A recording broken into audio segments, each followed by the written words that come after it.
तो फाइनली लोकसभा में immigration bill को जो है पास कर दिया गया और जैसे ही बिल पास हुआ, अमित शाह के तेवर तो आप लोग जानते ही हैं, हर एक बच्चा बच्चा जानता है। इन्होंने कहा कि जो लोग घुसपैठिए हैं, जो लोग यहां पे देश में आके वॉयलेंस करते हैं, जो लोग दंगा फसाद करते हैं, उसका हिस्सा पाते हैं या फिर उसके तार कहीं ना कहीं से जुड़े रहते हैं, वो लोग जो है, भारत उन लोगों के लिए कोई धर्मशाला नहीं है।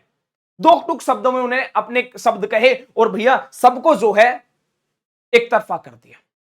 अब बातें इमिग्रेशन को लेके की जाए तो इमिग्रेशन केवल हमारे हिंदुस्तान में ही नहीं, परंतु पूरे वर्ल्ड का जो है आज के दिन चर्चा का विषय बना हुआ है।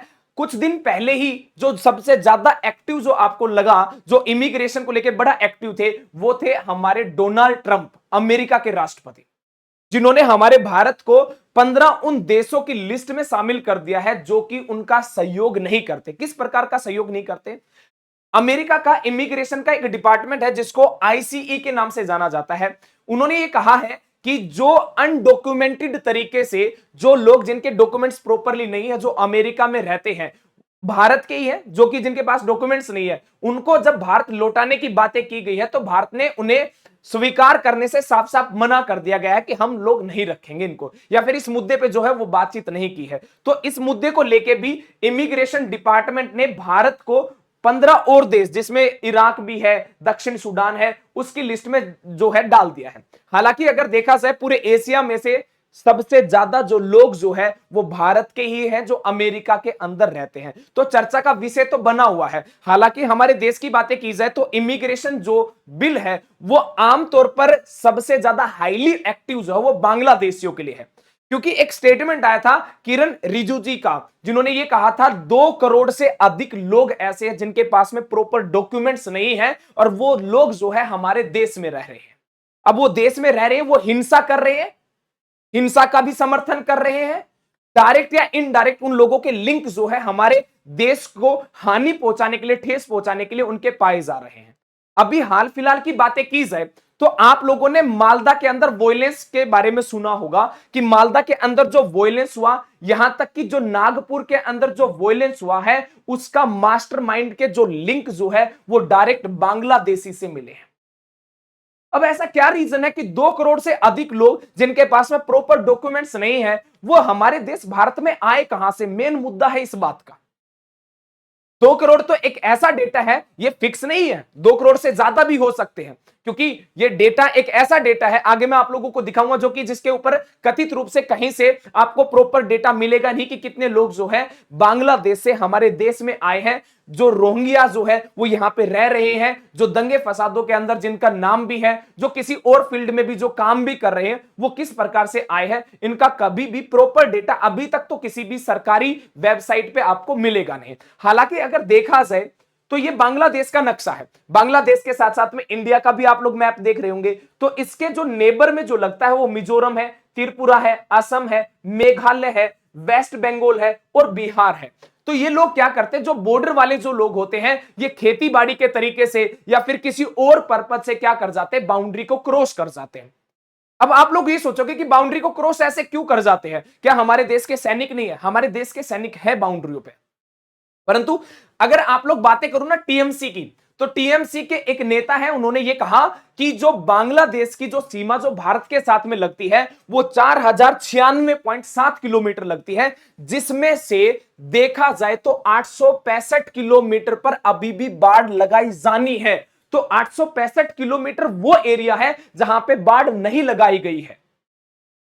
उस एरिया से भी आ सकते हैं, पानी के माध्यम से भी आ सकते हैं, मतलब आना और जाने का जो है साधन बहुत सारे हो सकते हैं।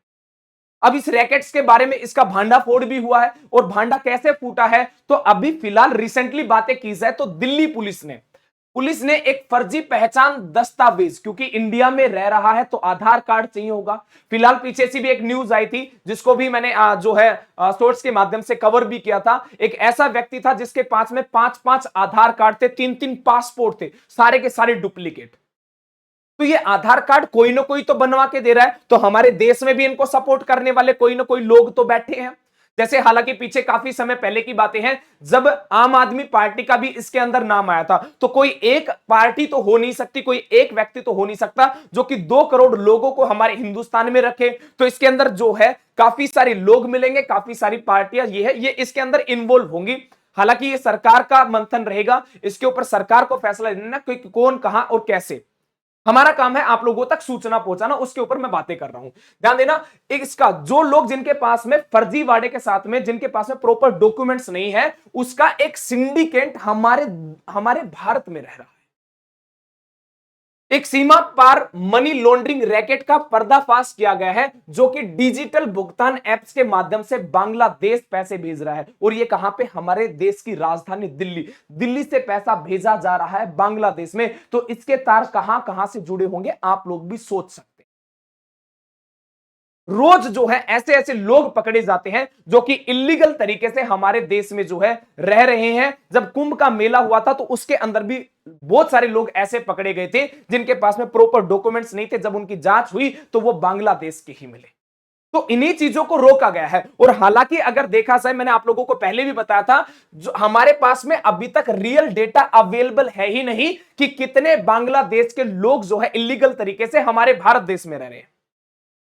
मैं अगर यहीं पे अगर अमेरिका की बातें करूं तो अमेरिका ने कठोर शब्दों में यह कह दिया है कि कोई भी व्यक्ति अगर अमेरिका में रहना चाहता है, जो अमेरिका की नागरिकता लेना चाहता है, तो वो व्यक्ति आए, उसका स्वागत है। परंतु वहां पे 43 करोड़ रुपए लगा के, 43 करोड़ रुपए लगा के यहां पे इन्वेस्टमेंट करे, व्यापार करे, उस व्यक्ति का स्वागत है।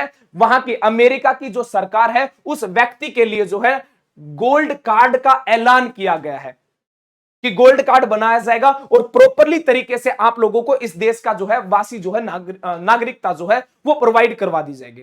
तो क्या हमारे देश में भी ऐसा ही नहीं होना चाहिए?